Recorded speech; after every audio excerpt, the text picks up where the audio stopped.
MacKenzie Gore may have just had his best start as a Washington National. Let's talk about it. You are Locked On Nationals, your daily Washington Nationals podcast, part of the Locked On Podcast Network, your team every day.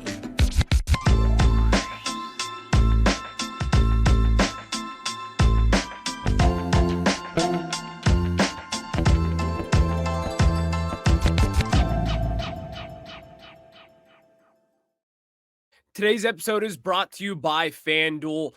FanDuel Sportsbook, the official sportsbook of Locked On. Make every moment more. Visit FanDuel.com/LockedOn today to get started. And thank you guys for making Locked On Nationals your first listen every single day, as we are part of the Locked On Podcast Network, where you get your team every day. I'm your host, Ryan Clary. You can catch me over on Twitter at RyanClary11, and as well, catch the show page at LO_Nationals for all your latest news and notes regarding this Nationals team, and as well as the farm system, as I like to get down with those prospects down wherever they may be. But later on in today's show, let's talk about Game 3 of the Red Sox National Series. We got a legendary pitcher, Chris Sale, going up against this National squad, and we have Patrick Corbin, both lefties who used to be at the top of their game around 2018 and 2019. Both have kind of had rough few years. Let's talk about that game a little bit later on. But also, I don't know if you guys know this at this point, but this Nationals team is already one win away from what the 2022 Nationals already won. It is August 17th at this moment in time. Let's compare and contrast this Nationals team and paint this little picture in, because this Nationals team may be a little bit closer than what you have thought a few months back even. We'll discuss that later on. Let's start off with yesterday's performance with MacKenzie Gore. Oh my God. After his rough stretch over the last month and a half, giving up 8 home runs over his 4 starts before last night's game, we have not seen this MacKenzie Gore in what feels like forever, what feels like June, when MacKenzie was getting all these swings and misses, was striking guys out left and right, and really found his command and wasn't really walking as many batters as he did over this last month and a half. But what you saw in yesterday's ball game from MacKenzie Gore was what we have all been hoping for forever when it comes to talking about that trade return in 2022. MacKenzie Gore, the entire time, when you look at MacKenzie Gore, when the Padres drafted him in the top 3 in 2017, he had ace written all over him. And even through the minors, while yes, he did struggle, he dealt with some injuries down in the farm system. But that still never took away from what MacKenzie Gore does best. You saw his curveball last night, in which Rob Friedman, the pitching ninja, already recognized him for one of the game's best curveballs this season. That is the kind of potential that MacKenzie Gore is bringing to the table. This is the kind of thing that I think Nationals fans and people who cover the team should start getting used to. Because this is the MacKenzie Gore that the Nationals have been banking on for so long. Josiah Gray, we talked about his rough stretch in August, and what this guy has done over the last month and a half even. This Nationals pitching staff, while you're seeing Jake Irvin do a little bit better, you're seeing Trevor Williams get rocked around. Patrick Corbin, he's been getting hit around a little bit as well. Yoan Adone's coming in. He's made some decent starts here and there. But the pitching staff as a whole has always kind of been a little bit of an issue for this Nationals team. But when you get a good complimentary team win like yesterday's ball game, where you're getting hits, you have 9 hits over the course of 9 innings. This team, if you were to just put yesterday's game and use this method just going forward, having solid bullpen depth, having a good starting pitcher go out there and take advantage of a good offense as well. This doesn't happen all too often. We haven't really seen it like the way that we saw it in yesterday's contest in what feels like a little bit of time, meaning years. Because this stretch that the Nationals have been on, it's been fun as hell to watch. They've won 13 of their last 15 games at Nationals Park, in which, if you remember, this team couldn't even win a series at home going back to earlier this summer, going back to the spring as well. This team was awful at home. For some weird reason, they were hovering around 500 on the road for quite some time. But when they came home to play in front of the home crowd, it just wasn't good. I don't know what it was that wasn't clicking, but all of a sudden, this Nationals team is having that home field advantage yet again. It's giving the home fans what we want to see. You're seeing development of guys like CJ and MacKenzie Gore in yesterday's contest, and as well as Keibert Ruiz, yet again, another huge home run in yesterday's contest. But what MacKenzie Gore did yesterday was simply incredible. Just what he has done over this season. He's showed us a lot of good things, but he's also shown us the bad side of young pitching and kind of how this is going to take a little bit of while. It's still a process at the end of the day for MacKenzie going forward. But when you talk about what he did against a very good Boston Red Sox offense, going 6 1/3 innings, only yielding 1 hit in that time as well, striking out 7 batters and only walking 2. That is the performance that we want to see from MacKenzie Gore going forward. And we all know he got taken out of that game because what seems to be just a little blister on his arm, or not his arm, on his finger, that's something that he's dealt with in the past. It sucks, but it's whatever. But last night, he had a 31% riff rate as well. This is the kind of stuff that is ace potential. This is why MacKenzie Gore, in my opinion, has always had the highest ceiling on this national starting staff. This is why that you don't have to go out there and get your Max Scherzer. It'd be nice. It'd be nice to get that locked in, one of the best pitchers of this generation, and lock him in for however many years. But MacKenzie Gore has that upside. He has that potential. This guy was a top 10 prospect in all of baseball. He's legit. MacKenzie and what this guy has done, forget everything else. Forget all the numbers of last year and this year as well. If you just watch the game, if you see his stuff and all the different metrics with his whiff rate being a big key in this, in my opinion. 31% whiff rate last night against this Red Sox offense, against a team with a right-handed bat with the name of Justin Turner, who seems to kill the Washington Nationals every time he has the chance to. That was impressive to me. That was more than impressive, in fact. Because also a little nugget on that Nationals team last night, and this has been the case for quite some time now, you could say. But last night, outside of Ildemaro Vargas and Joey Meneses, this entire starting lineup was 28 years old and younger. You have a 22-year-old shortstop in C.J. Abrams. He's getting it done. Now, while yesterday didn't really get it done all too much, but we all saw what he did still. He's still an impact player while only striking out 1 time. CJ's still here, and he's still coming. But when you have Keibert Ruiz and the streak that he's been on recently, this is the kind of production that we've been wanting to see from this Nationals team. Before this season, you have your checkbox of what you want for the 2023 Nationals. You want to see good things from MacKenzie Gore. You want to see a high strikeout rate. You want to see that ace potential stuff. You check that box. You want to see Josiah Gray take that step up and just being a better pitcher than what he was last year. You certainly check that box off. You wanted to see a step up in production from Keibert Ruiz and the offensive side of things. Over the first half of the season, you may not have been checking that box, but now over the last month and what he has done, you can certainly check that box off as well. This team and what they have done over the last month and a half, even after trading away Candelario, in which I think a slept-on factor of the Candelario trade was he was part of the gel in that clubhouse that kind of made it all stick. He was the guy who kind of mixed it around with the young players and took C.J. Abrams and Luis Garcia under his wing. That was the kind of leader and prospect that we lost when trading away Candelario. So I think with this team, it's not a World Series contending team. Hell, it's probably not even a postseason team. Even if you were to start this season over and have them start as hot as they've been over the last month and a half, it's still not a good baseball team. There's holes to be filled. But the holes to be filled were certainly not as big as what they were in 2022. Because last year, it seemed like the sky was falling for this Nationals team, and there was no looking back. It felt like we were going to be in that Mariana Trench for 5+ years. That it was going to take a long time to rebuild this team. Now, while we knew we had the prospects, we still didn't have the prospect development that we have seen in 2023. All of this stuff is starting to come together to push forward and really look like a good contending baseball team come this time next year, maybe hovering around 500, whatever it may be.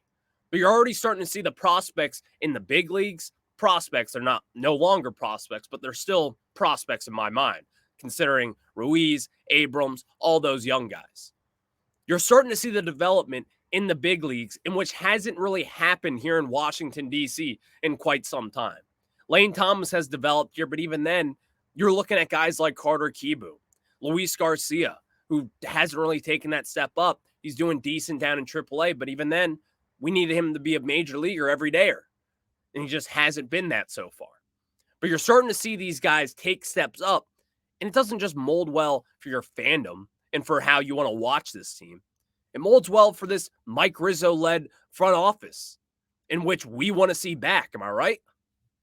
We want to see these guys back for 2023. But now, let's take a step back and let's look at the 2022 Nationals compared to the 2023 Nets. And just simple as this, things have changed here. You're already starting to see the future right in front of us. You're already starting to see the foundation take shape. And after a win like yesterday, we want to talk about how this team can look going forward. I'll tell you what I think about that. But before we get into that, I got to tell you guys about our new friends from Nutrafol. And guys, let me tell you this, because men, are you tired of weakening or thinning hair? Do you want to reach your full hair potential? Leading hair growth supplement, Nutrafol helps improve your hair growth, visible thickness, and visible scalp coverage. Nutrafol is the #1 dermatologist recommended hair growth supplement, clinically shown to improve your hair growth, visible thickness, and visible scalp coverage. Go to Nutrafol.com/men and take their hair health wellness quiz. Identify causes of your thinning hair, and Nutrafol will give you a personalized plan for better hair health through whole body wellness. Nutrafol supports healthy hair growth from within by targeting root causes of thinning, such as stress, hormones, environment, nutrition, lifestyle, and metabolism through whole body health. Take the first step to visibly thicker, healthier hair. For a limited time, Nutrafol is offering our listeners $10 off your first month subscription, free shipping when you go to Nutrafol.com/men and enter promo code LOCKEDONMLB. Find out why over 4,000 healthcare professionals recommend Nutrafol for healthier hair. Nutrafol.com/men, spelled Nutrafol.com/men, and enter promo code LOCKEDONMLB. That's Nutrafol.com/men. Promo code is LOCKEDONMLB. Now let's get back into it, as this Nationals team continues to improve on the 2022 season, which was, I mentioned this a little bit earlier in today's show, rather. This Nationals team is already one win away from what they had in total of last season. That team was a disaster in 2022.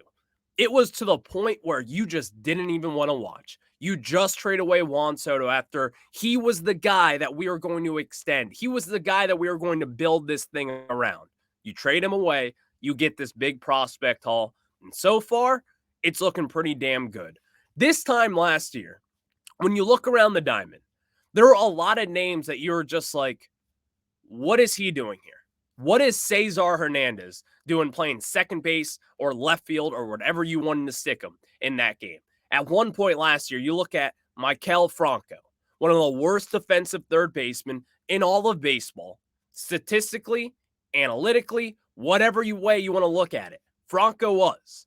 And then at the plate, a very underwhelming used to be power bat. Should have been power bat. That was not what we got. Luis Garcia, first half of the season, playing shortstop. What did he do at shortstop? He booted the ball all over the yard, and it wasn't that pretty. Juan Soto, we love Juan Soto. He was doing his thing at the plate. Right field, he was playing awful defensive right field. Awful. Statistically, whichever way you want to look at it again. This team, and what they have improved on in 2023, not only is the defense, not only is the bullpen, not only the offense, anything that you look at in 2023 compared to the 2022 Nationals, it's not even close about the difference of this team. And I didn't anticipate this kind of growth. Now, while I did not think we would be the worst team in all of baseball, I think we all saw the Oakland Athletics before this season even started and said, yeah, I barely know anyone on that team. That's going to be a pretty bad ball club. And certainly, they've been really bad. You look at the Royals. They have failed this entire rebuild. All you have to show for it at this moment in time is Bobby Witt Jr., who's an exciting baseball player. I could have made that pick as a GM. That was the obvious no-brainer pick when they did that. Besides all that, you would have not have taken this Nationals team from last year in 2022 and have said they would make all these improvements in 2023, because at the forefront of this is obviously C.J. Abrams. C.J. Abrams has kind of taken that jump in which, while he started off the season a little bit slow, and if you look at his swing and his approach at that April through June moments, it wasn't that pretty. But ever since he got moved into this leadoff spot, the 22-year-old has spiked just a little bit. Now, what is it? Like, what has changed about C.J. Abrams? And to be honest, I don't really think much has really changed when it comes to this. C.J. Abrams is someone who's had to come over a lot throughout his career. He's had a ton of adversity. Not only getting called up probably way too early as a 21-year-old last year to be the starting shortstop of the San Diego Padres and replacing one of the game's best shortstops, Fernando Tatis. That's a lot to ask for a 21-year-old. Someone who was coming off a broken ankle as well, who's had to recover through that. And as someone who had an 80 speed, according to basically any development site that you check, having a broken ankle, that's like a chef that broke his hand. He can't be cooking because he doesn't have a hand to use at that moment in time. You can't take away that little specialty treat of C.J. Abrams. And Mike Rizzo actually talked about this last week with the Junkies on 106.7 The Fan. He said that C.J. Abrams, he may just be starting to come into his own and feeling 100% from that broken ankle injury that I think a lot of us, myself, slept on. We didn't really talk about it that much because it didn't happen under our wing. It happened with the Padres. C.J. Abrams hasn't played a lot of baseball throughout his career. In 2020, yeah, he was probably in Arizona at their training facility. So was a lot of the Nationals. So was a lot of the Padres players. But none of them really got their opportunities. They weren't getting in-game experience. Who knows what they were doing there? I'm sure they were doing simulated games and all that fun stuff. It's still not the same as going out there every single day and playing 9+ innings. That is the kind of development when you're talking about minor leaguers. They have to get used to playing 6 days a week, 6-7 days a week, sometimes going 14 straight days without a break. All that stuff is really kind of catching on as C.J. Abrams continues to go out through his career. I think just the comfortability of him being a big leaguer has kind of taken that step up in a sense. It's kind of allowed him to take a step back and really look at this whole thing and then gather it all together. Because CJ, he's come into form completely over the last month and a half. Completely. And as this team, CJ is kind of starting to take a little bit of a leadership role. Like in last night's contest as well. Had a very good defensive play over at short. CJ's coming into his own, and also not even to mention what Keibert Ruiz has done. Keibert Ruiz, since the All-Star break of this year, he's batting .333. He's getting a hit 1 every 3 at-bats. Very good. He's getting on base at a 36% clip right now and has a .569 slug. That is a .963 OPS. Over the month, over 162 game pace, Keibert Ruiz at that moment in time, over this last month or so, has 6 home runs in 28 games. If you do all the math, which I did, that is a 34 home run pace over 162 games for Keibert Ruiz, someone who I have complained a lot about the lack of power. I have. But now you're starting to see all these different things. These former top prospects, C.J. Abrams, Keibert Ruiz, MacKenzie Gore, Josiah Gray, all at one point top 50 prospects in all of baseball. You're starting to see these guys come into their own. And it's an exciting sight to see because this isn't something that you see every day with a lot of these young prospects. It doesn't just happen overnight. But this Nationals team has kind of miraculously took that, and I don't know what they're feeding them. I don't know what they're giving them. But these kids, they're starting to play ball like big leaguers. They're starting to look like a team that is ready to compete in 2024. That is a night and day difference from what I thought this time in 2022. When I just thought Joey Meneses was a cool story. I just thought, it's really cool. He's got a hot 2 weeks under him. Let's see a full season. And we already know what his numbers are through 162 games. We talked about that a few weeks ago. They're very, very good. And then this season, a 747 OPS and a 281 batting average, I'll take it. For what we thought he probably was when he got called up, which was someone who would last in the big leagues maybe for 2 weeks, is now someone that you can rely on every single day, it seems like. Going 2 for 3 for last night, scoring a run, a double, his 27th double on the season. Joey Two Bags, he's showing out. And this Nationals team, they've shown out, and they've shown us why that we should be having a little bit more expectations entering this offseason. It's going to be a fun one because there's a lot of free agents out there that the Nationals could want to go out there and snag. Thank you guys for making Locked On Nats your first listen every day. The Nationals play the Red Sox today at 4:05 Eastern Time. You can catch 2 World Series legends, Chris Sale and Patrick Corbin, and as well as every pitch of the Nationals hometown broadcast with SiriusXM on the SXM app. Just search Nationals today at 4:05 Eastern Time. Before we get into previewing that start real quick, it's a day game, 4:05 game on a Thursday. I love it. I love that 4:05 start. But before we get into that, I got to tell you guys about our friends over at Sleeper. And guys, do you think that maybe, just maybe, Joey Meneses can hit a home run today against Chris Sale? Well, I sure do. And on Sleeper, you can swing for the fences with up to 100-time payouts. All you have to do is choose 2 or more players that you like and select more or less on their stat categories like home runs, strikeouts, hits, and more. Get your picks right, and you could win big. Dynamic payouts are also live. You may ask, what are dynamic payouts? In short, each player projection now has a multiplier attached to it as opposed to preset multipliers based on the number of legs in a contest. With dynamic payouts also comes more stat categories to place contests on, and you can get higher payouts than other apps with less picks. Use promo code Locked On and you'll get up to $100 match on your first deposit. Terms and conditions apply. See Sleeper's terms of use for details. Currently operational in over 30 states. Check out Sleeper today. And now let's preview this Nationals Red Sox series finale here, as it's going to be an interesting one. This Red Sox team, again, as a lot of these opponents coming up for the Washington Nationals, they got to win. Because, honestly, this Nationals team, if you want to keep on, not contending, but if you want to keep on being a competitive ball club, you got to win this game as well. The Boston Red Sox are not that many games out of a wild card spot as we sit here today. In fact, they're very close, and they are knocking on the door of trying to get into October baseball. They got to win this game.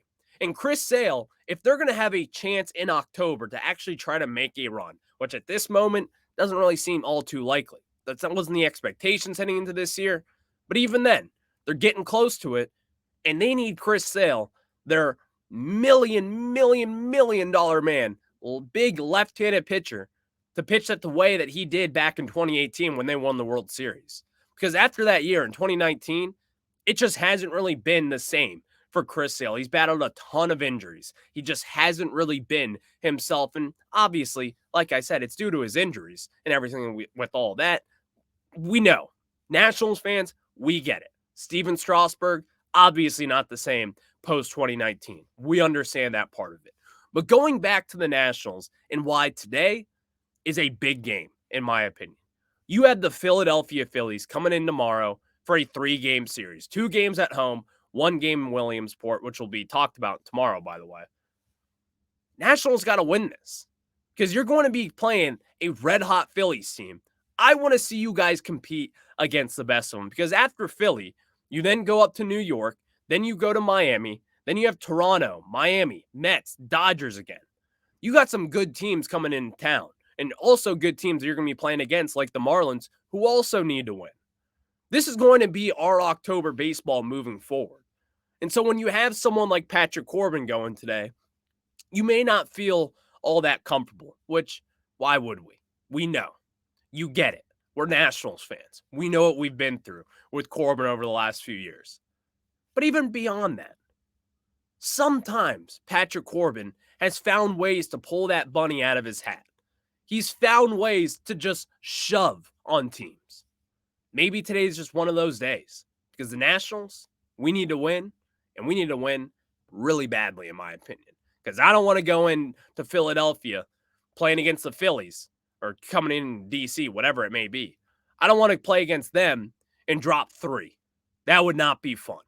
Get today's win because only today is guaranteed. You guys can catch the Nationals against the Red Sox today at 4:05 Eastern Time, as it is a nice little pitching matchup of 2 legends of the organizations with Chris Sale and Patrick Corbin. Catch every pitch of the Nationals hometown broadcast with SiriusXM on the SXM app. Just search Nationals there. And obviously, we want to see a Nats win today for all the reasons that were just listed. We will catch you tomorrow. And of course, the Nationals are shipping up to Williamsport. So today, let's ship up the Boston Red Sox back up to Boston. I'll catch you on the flip side.